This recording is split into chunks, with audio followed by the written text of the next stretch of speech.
Je tiens à vous dire que de un, j'ai arrêté les dédicaces et deuxièmement, je tiens à préciser que ma chaîne en fait, ce n'est pas une chaîne kémite. Je n'adhère pas dans le kémitisme. J'ai reçu des commentaires mais vraiment très méchants me disant que j'essaie de ressembler à une blanche parce que dans ma dernière vidéo, j'ai porté un postiche. On me dit que j'essaie d'imiter une blanche. Si vous pensez que j'imite une blanche en portant un postiche, et c'est le premier postiche en plus de ma vie, quand vous affirmez ce type de propos, vous écrivez le nom de la blanche que j'imite. Parce que c'est bien beau de dire que oui, tu imites les blanches, il faut dire laquelle j'imite. Il ne faut pas dire que tu imites les blanches juste pour parler et se faire voir sous mes vidéos. J'ai mis un postiche sur mes cheveux la semaine dernière parce que j'avais tout simplement la flemme de me coiffer. Et c'était un bad hair day. Donc j'ai pris un postiche en fait que moi-même j'ai créé avec les mèches Expression. Parce que je ne mets pas les mèches humains sur mes cheveux. Donc j'ai fait avec les mèches Expression. Si vous voulez un DIY sur comment je fabrique des postiches, vous me le dites en commentaire. J'avais fait une vidéo sur les perruques, le complexe des femmes noires. Donc j'ai toujours les mêmes propos bien sûr. Mais par contre, le fait de se coiffer, mettre des rajouts, parce que si j'essaye de comprendre votre philosophie, en fait, vous les kémites extrémistes qui venez vous déchaîner dans les commentaires de mes vidéos, donc selon vous, parce qu'on met des rajouts, ça signifie qu'on imite, on est complexé, on est mal dans sa peau. Pourquoi est-ce que quand je fais des tresses avec rajouts, vous ne venez pas vous défouler sous mes vidéos? Pourquoi est-ce que quand je fais un chignon, je mets un postiche, vous venez dire que j'imite une blanche? Je suis une femme africaine. Donc, j'aime l'Afrique, je partage toutes mes petites connaissances. Ça ne veut pas dire que j'adhère à votre philosophie.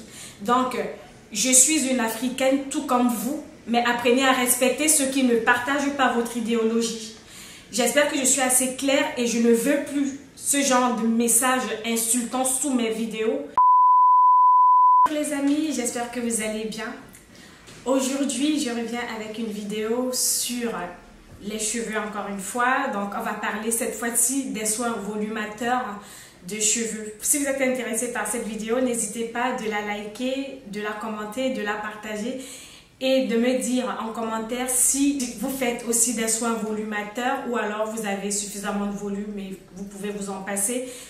Voilà, donc je fais cette vidéo pour les personnes qui ont des cheveux fins et qui justement sont obligées de faire ce type de soins pour avoir un petit peu de volume sur leurs cheveux. Donc voilà, on va commencer tout de suite. La dernière fois, on a parlé des protéines. J'ai découvert pendant mes recherches que la protéine est quelque chose de vital pour le cheveu. Tous les soins en fait que je vais vous citer dans cette vidéo sont des soins protéinés volumateurs. Donc, bien sûr qu'il y a plusieurs types de protéines. Je vous les avais déjà citées dans ma précédente vidéo. Je vous mettrai le lien là. La densité du cheveu est quelque chose qu'on ne peut pas changer. C'est le nombre de cheveux sur une partie donnée d'un endroit de la tête. Donc, on ne peut pas modifier cela parce que c'est quelque chose de génétique. Voilà, c'est quelque chose d'immuable qui est là et qu'on ne peut pas modifier. Mais par contre, on peut donner une illusion de volume aux cheveux fins. Alors moi, je n'ai pas de cheveux fins, j'ai des cheveux épais, mais à faible densité. Pour cela, en fait, je vais utiliser des produits qui vont me donner cette illusion de volume sur mes cheveux. Visuellement, on va penser que j'ai des cheveux à gros grains et à forte densité. Mon premier soin, ça sera tout simplement une algue. Le Pelvetia canaliculata est une algue en fait qui est très intéressante parce que riche en protéines et qui va venir justement gainer le cheveu. Donc sa poudre en fait se vend un peu partout sur internet. Je vous mettrai le lien des produits cités dans ma vidéo en barre d'informations. Donc sa poudre en fait est un soin volumateur de cheveux parce que riche en protéines. Donc c'est un soin protéiné macromoléculaire qui va venir justement gainer vos cheveux et bien le nourrir et apporter justement cette illusion de volume. Il s'agit d'une algue brune qui peut augmenter jusqu'à 10% le volume des cheveux sur la tête favoriserait, paraît-il, la pousse du cheveu. C'est également une algue qui est très intéressante pour les personnes qui ont des chutes de cheveux. Donc c'est une algue anti-chute qui soigne les problèmes d'alopécie et de casse du cheveu, de chute de cheveux. On conseille d'utiliser 5 à 10% dans de l'eau. Le deuxième ingrédient volumateur, ça sera la poudre de yaourt. La poudre de yaourt, c'est une protéine macromoléculaire qui va venir toujours, bien sûr, enrober le cheveu. Elle va l'hydrater, elle va l'adoucir, elle va le fortifier et lui donner voilà, du volume, cette illusion de volume. Elle va également apporter brillance et va en fait faciliter le démêlage du cheveu. Donc la poudre de yaourt est vraiment très intéressante pour les cheveux fins et fragiles qui manquent de volume.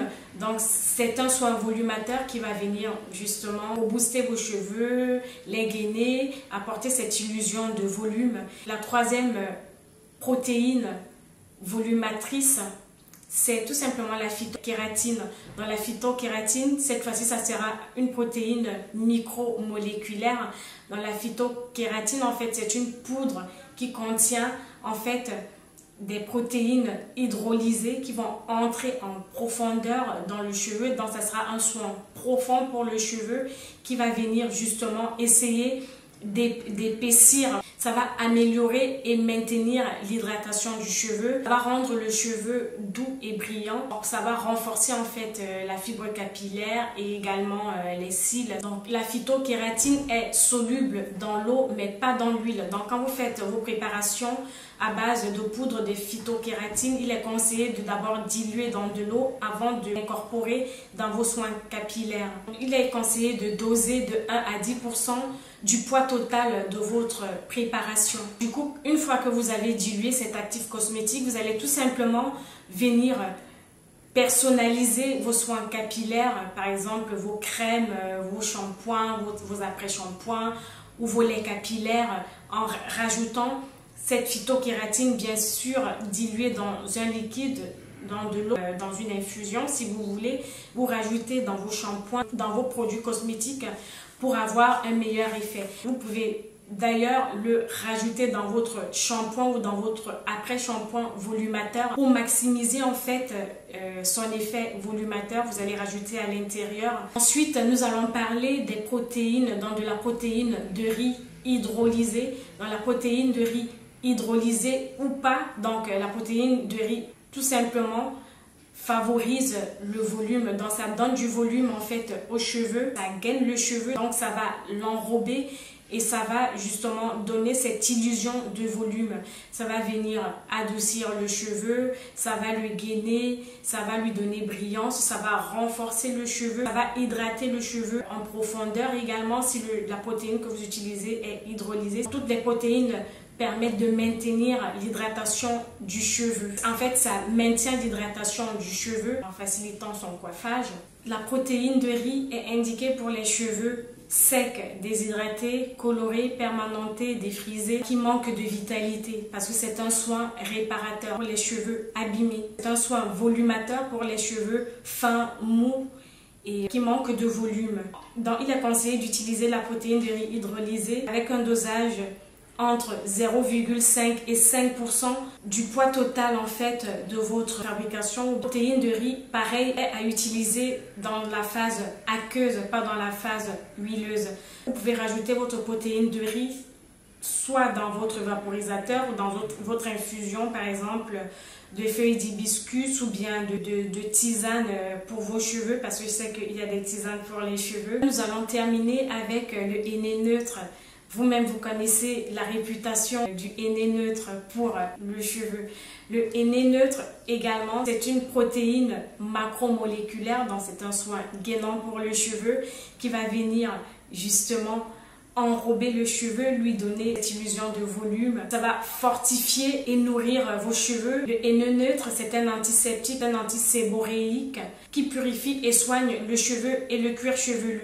Dans le henné neutre également, tue les poux, les landes, elle va renforcer la fibre capillaire. Elle va également réguler la production du sébum. Ce sera plus pour les cheveux caucasiens, le fait de réguler la production du sébum. Nous, en fait, on a besoin de sébum.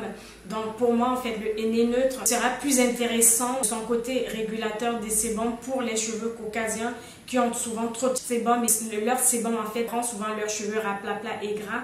Pour moi, en fait, ce n'est que ma petite opinion.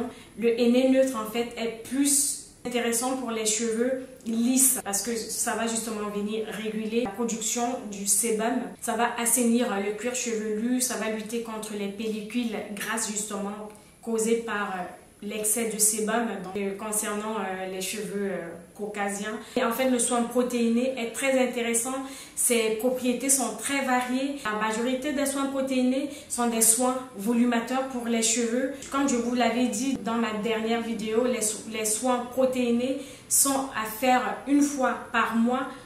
Et donc, il faut toujours trouver un juste équilibre entre l'hydratation et la nutrition du cheveu. Ce sont des soins à utiliser, bien sûr, accompagnés d'un soin émollient qui va venir sceller et maintenir, ficeler l'hydratation apportée par les soins protéinés sur vos cheveux. Alors, on n'a pas fini avec la protéine parce que prochainement, je vous parlerai encore d'autres propriétés en fait de la protéine et notamment de la kératine. Voilà, ma vidéo touche à sa fin. J'espère qu'elle vous a plu. N'hésitez pas de la liker, de la partager, de vous abonner à ma chaîne si le contenu vous plaît. Et voilà, je vous dis à très bientôt pour une prochaine vidéo. Bisous!